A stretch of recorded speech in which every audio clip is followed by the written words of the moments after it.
All right, what's up?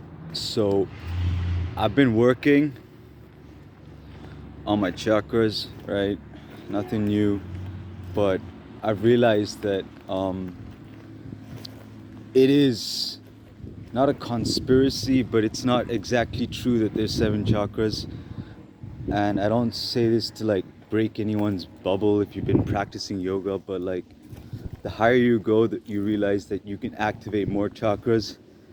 And yeah, you've got a whole world that exists above your crown chakra, right? So it's like if you go on activating, you might just end up becoming greater than the creator himself. And I don't say this with an ego, I say this with authenticity because I know that you can create energy bodies that work for you. And yes, it is very spiritual. Yes, you might lose your sense of sanity. I don't know you, right, personally, but if you're willing to do it, it is advanced. It means you develop a godlike self that only you can maintain, and it's difficult. And even putting it a label as God is difficult because it has no label.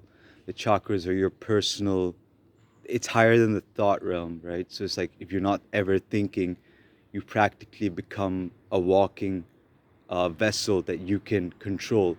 And it goes up, up, up, and up, like, right? And perhaps it doesn't have color, perhaps it does.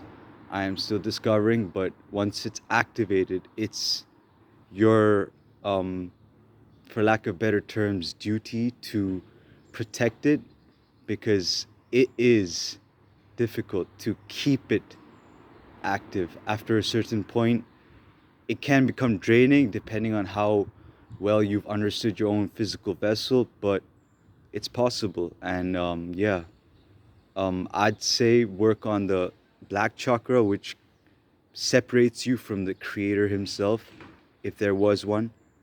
Speaking of the seventh chakra being the so called crown, right? So after that, you go beyond and then you start creating the wheels, right? And it's like unperceivable by the mundane eye.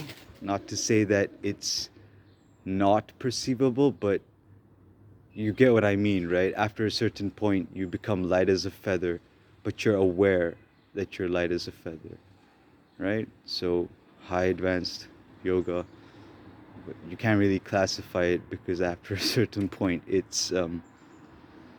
yeah, it's defined by one's own unique experience, right? All right.